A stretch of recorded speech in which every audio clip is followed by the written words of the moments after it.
Hello viewers, welcome back to my channel Stock Scoop, जहां हम finance और investment के बारे में बात करते हैं। मैं हूं रौनक और आज के इस वीडियो में हम डिटेल्ड एनालिसिस करेंगे जियो फाइनेंशियल सर्विसेज का और कंपनी का बिजनेस मॉडल भी समझेंगे। तो चलिए बिना किसी देरी के हम शुरू करते हैं।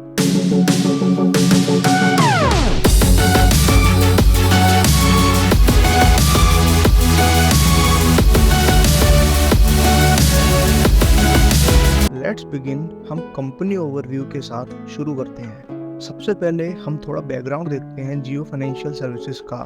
तो जियो फाइनेंशियल सर्विसेज रिलायंस इंडस्ट्रीज का एक फाइनेंशियल आर्म है जो मेनली फिनटेक और डिजिटल फाइनेंस सॉल्यूशंस पे फोकस करता है। इस कंपनी का एम है इंडिया के फाइनेंशियल इकोसिस्टम को ट्रांसफॉर्म करना, जहां डिजिटल ट्रांजैक्शंस और फाइनेंशियल इंक्लूसिविटी को बढ़ावा दिया जा सके। So Jio Financial recently got listed on the Indian Stock Exchange. It currently does not even have a business model, but still it has been valued as the second biggest NBFC, which means non-banking financial company in India right now. According to me, this part of the Reliance Group could very well become a multi-bagger stock. Right now the stock has been falling in the market, but in case you wish to be an investor in this company or you already hold the stock, this piece of analysis will help you understand the competitor landscape and more importantly it will help you understand कि आपको इसमें invest करना चाहिए या फिर नहीं। अब बात करते हैं जियो फाइनेंशियल सर्विसेज के शेयर्स की परफॉर्मेंस के बारे में। तो जब से शेयर्स मार्केट में आए हैं तब से इनका परफॉर्मेंस काफ़ी वोलेटाइल रहा है। चलिए कुछ की फैक्टर्स के ऊपर नज़र डालते हैं। So the stock is currently trading at 339 rupees and its market capitalization is over 2 lakh crores, जो एक बहुत बड़ा अमाउंट है, and the stock's PE ratio is 136. So moving on to the company's quarter on quarter results, हम देख सकते हैं कि sales 418 crores पर constant है, and there is a slight increase in the operating profit, and company के fundamental उसकी market capitalization के according काफ़ी कम है। This is because अभी कंपनी का proper operation शुरू नहीं हुआ एंड आने वाले कुछ टाइम में जैसे कंपनी का बिजनेस अच्छे से ऑपरेट होगा वैसे ही कंपनी में ग्रोथ देखने को मिलेगी। So further if we look at the shareholding pattern then we will notice कि प्रमोटर्स का स्टेक कांस्टेंट है, बट एफआईआईज और डीआईआईज ने अपना स्टेक कंपनी में कम कर दिया है एंड गवर्नमेंट का भी 0.15% स्टेक है कंपनी में और पब्लिक ने भी अपनी शेयर होल्डिंग कंपनी में 20.77% से 23.39% इंक्रीज कर दी है from the previous quarter, which is a good sign.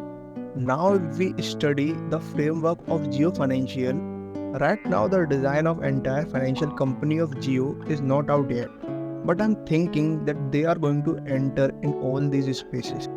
Announcements are already been made and there are news here and there, and if we sum them up then we will see that they are working on these key things.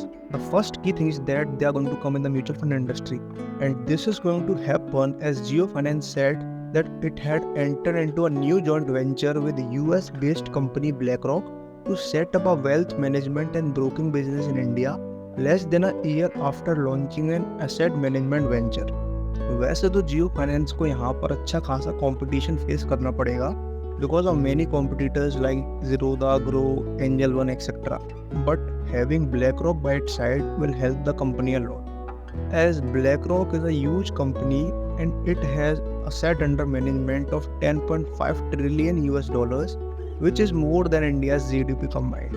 So Jio Finance will surely have benefits of working with BlackRock. After the mutual fund, there comes the loan business.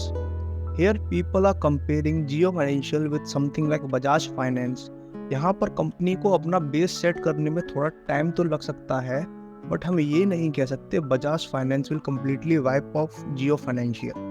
हाँ, but Bajaj Finance ज़बरदस्त competition देने वाली है, तो it will be interesting to see how Jio financial services will come up against Bajaj Finance. Third comes up the UPI business, where its competitor are Paytm, Google Pay etcetera, जो अपने आप में ही वेल एस्टेब्लिश्ड कंपनीज हैं। But Jio, जैसे हमने पहले भी देखा है, जियो अपना बिजनेस एस्टेब्लिश करने में माहिर है।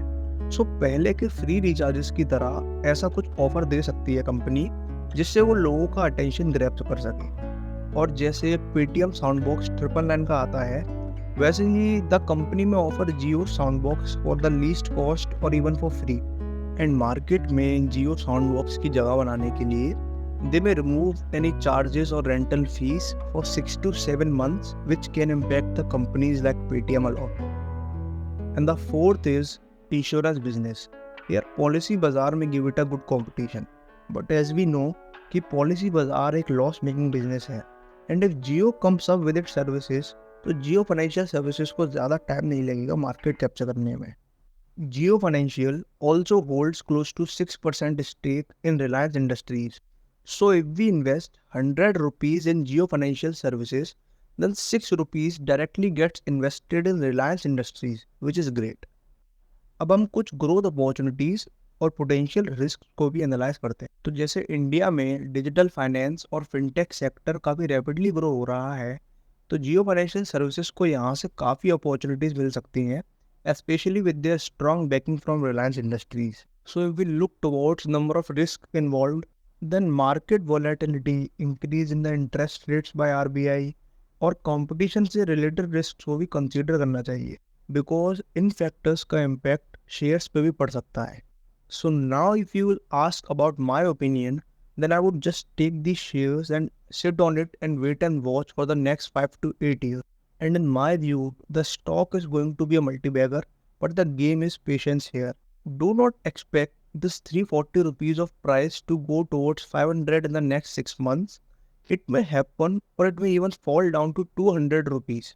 There is going to be volatility in this stock, but I think what we need to do is to wait. As it is a game of patience, and if you are a long-term investor and you stay invested in it for 8 to 10 years, and you need to build positions in Jio Financial Services as we go along in this journey, because that is the right strategy and then it may give you fruitful results. तो ये थी detailed analysis of Jio financial services and I hope कि आप सबको ये video informative लगी होगी. अगर आपके कोई क्वेश्चंस हैं तो नीचे कमेंट सेक्शन में ज़रूर पूछिएगा. वीडियो को लाइक करना ना भूलें एंड चैनल को सब्सक्राइब भी कर लीजिएगा ताकि आपको फ्यूचर में ऐसी ही इन्फॉर्मेटिव वीडियोस मिलती रहें.